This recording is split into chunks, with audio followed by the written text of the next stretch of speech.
Just got back from a few days of training in the northern part of Zealand, and there's something we need to talk about.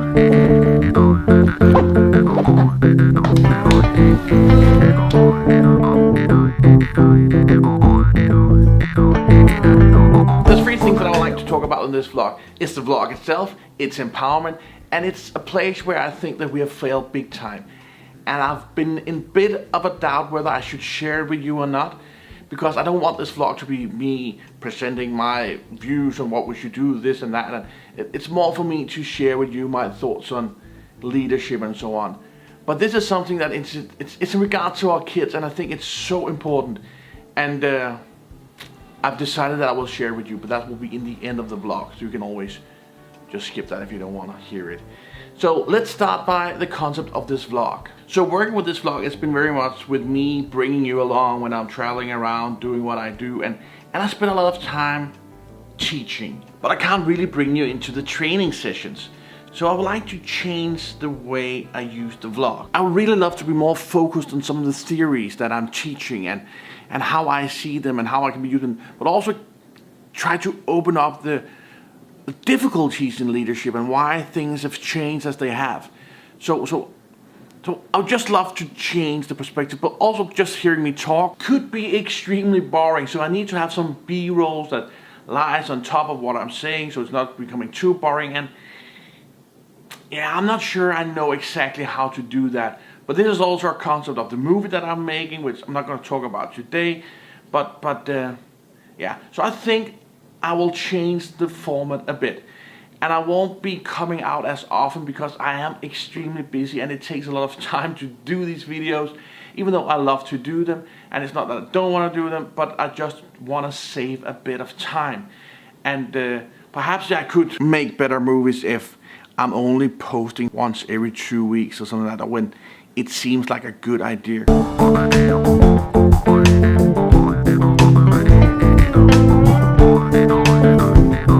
Let's talk about empowerment. What is empowerment and what is the story? Some would say that empowerment comes from Marxism, and the neo-Marxism have made this critical theory where they change a bit how to look at empowerment, and I think it's Julian Rappaport who is kind of like the one who put it on the table and said this is what empowerment is, and still he doesn't frame it that specific. And actually some would say that we shouldn't put empowerment into a specific definition, because empowerment is something about setting people free, giving people the power of themselves. So being capable of working freely, given the power to take responsibility for their own, achieve the goals they set, and do what they need to do in order for them to fulfill their lives. To me, there's no doubt about that. When you work with empowerment, you need to look at the leader who empowers the employee, but also you have to look at the employee that is empowered.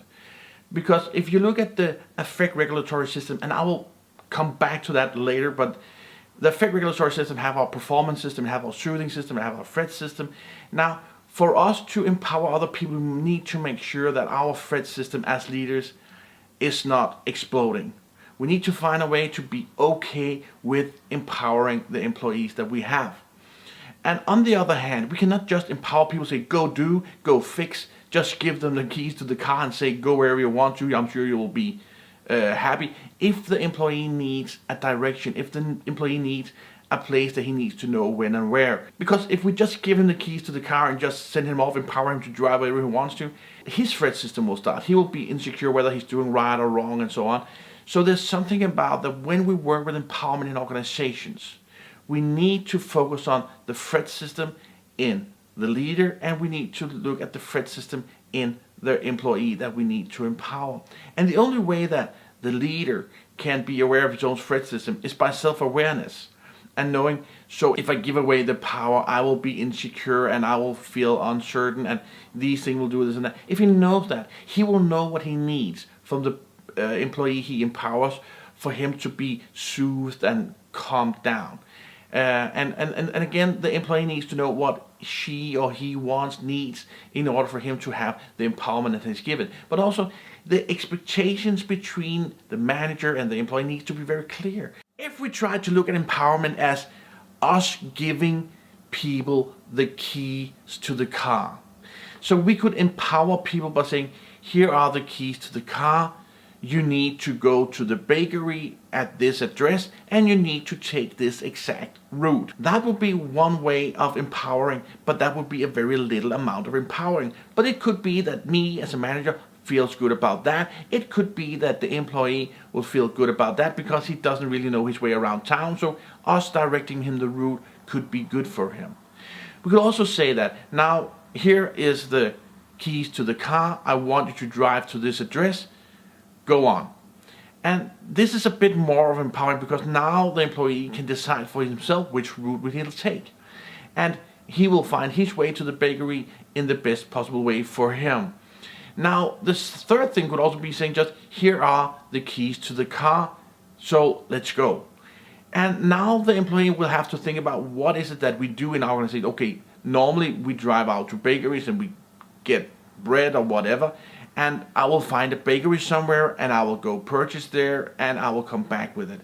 So he will be empowered to figure out all these things and he will do it on his own. But there's a lot, the more freedom I give, the more I empower, there's a lot of unknown for me as a manager. What will he do? How will he do it? Will he do it on time? And blah, blah, blah. And on the other hand, the employees also have to say, so if I go the wrong way, will my manager be upset? If I take the decision of shopping in this bakery instead of that bakery, will that be a good idea? What? So these things will be something that we need to figure out in a mutual understanding. So I might have some needs as a manager, the employees might have some needs, and by us being open and honest towards that, saying it's not that I don't trust you, but me, I need just to know that you are shopping in the right bakeries because we have discounts at this brand or whatever, could be important to me. So could you please advise where you would go? And so it's something that grows over time. How much do we dare to empower?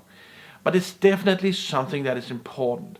It is important to give the freedom, but it's also important to not give more freedom than the employee is happy with, and not to give more empowerment that we can deal with in ourselves. Because if our threat system runs wild constantly, we won't be the best version of ourselves anyway, and the empowerment will go wrong.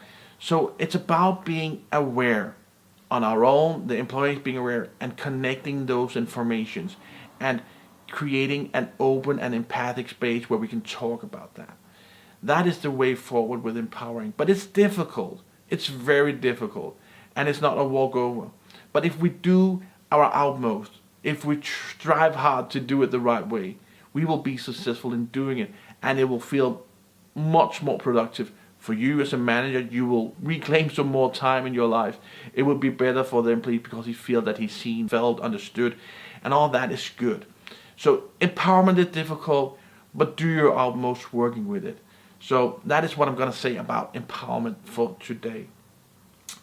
And the last thing I wanted to talk about, we talked about the vlog, we talked about empowerment. The last thing I wanted to talk about is something that is related to us as parents. Because now, I don't know how much you know about what's going on in your kids' lives. And we like to empower them, we would like to give them freedom, and some would actually say we have done that too much. There's this interview with Simon Sinek where he definitely is tough on parents in general, and he might actually be right in some of it. But one of the things that I realized with my kids, I have 4 of them, I love them a lot, but one of the things I realized is that they do a lot of things that is going on under the radar where I'm not observant. So they spend a lot of time on YouTube.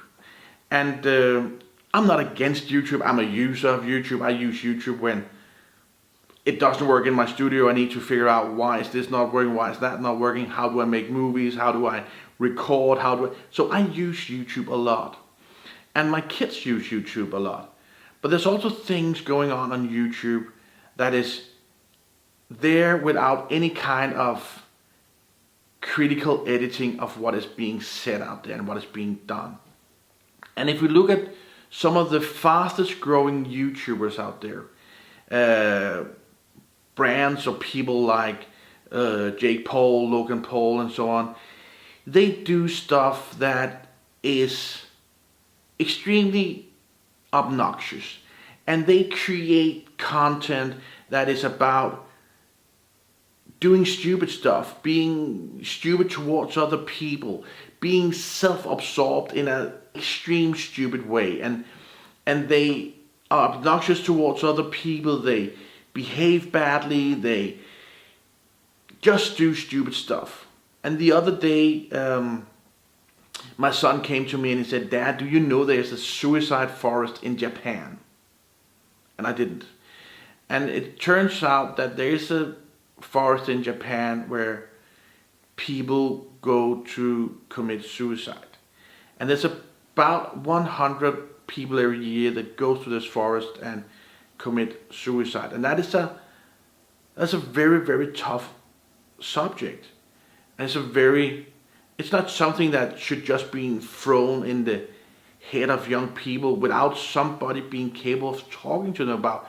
So why is it that some people decides to commit suicide? What can that be about? And what should we do if we have bad thoughts and bad feelings and so on? And I asked him, where did you see about this? Where did you hear about this? And this Paul character, he traveled to Japan and he made some vlogs about how he was obnoxious and absolutely showing no respect of the Japanese culture. And the young kids think this is funny. It's not funny. It's stupid. And then he went to this suicide forest and they found a body and they were filming a body. They were making fun of the body, were making fun of the person who had hung himself, and they were like, "Get a camera, let's move it, let's film it," and nobody's doing anything about it. It has been removed now, the movie, the vlog, it has been removed by Paul himself. He has been under pressure from other YouTubers, but it was one of the trending movies, one of the trending vlogs at YouTube. YouTube put it up as a trending vlog. And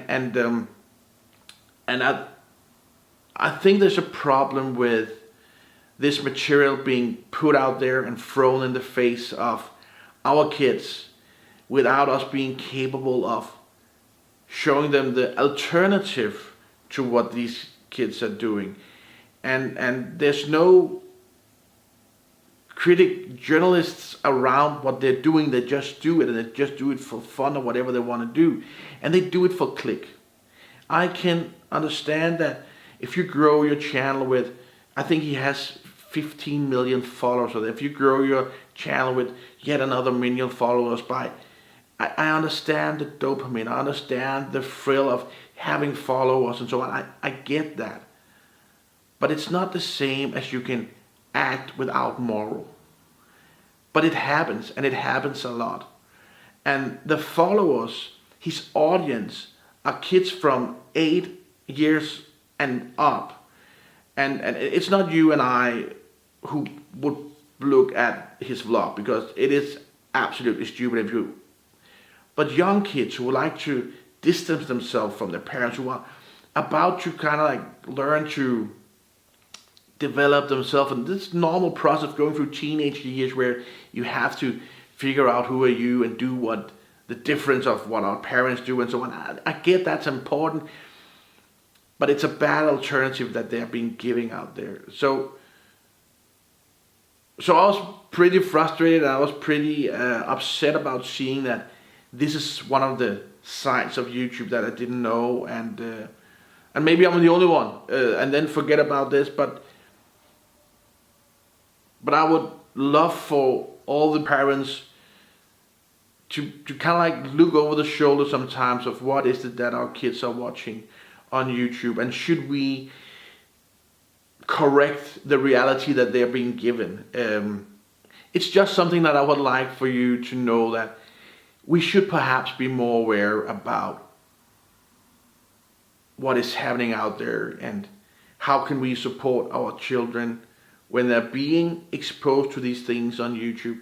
Then how can we help them to create a broader reality than just that it's okay to behave like some of these obnoxious YouTubers who believe it's fun to make ditch track, make fun of others, be obnoxious towards others and blaming others and doing bad on others. There are alternatives, and we should definitely be the ones who share that with our kids. So that was the end of the vlog today. I'm sorry, the last point hasn't anything to do with leadership. I know, and perhaps it shouldn't be a part of the vlog. Perhaps it shouldn't. And then please tell me, share it with me, saying, Michael, your ideas about being parent, throw it out. It's not a part of it. We want to hear about empowerment, how to empower. We want to be updated on what's happening on your blog. That's okay. But the last part, please leave that in the comments below. Please advise me of that. I'm trying to make a vlog that is useful as possible, and that can only be done by working with you guys and getting the information of what is it that you would like to see more of, all this of. So if you found this video or some of it useful, then please remember to like, share, subscribe, and I will see you in the next vlog.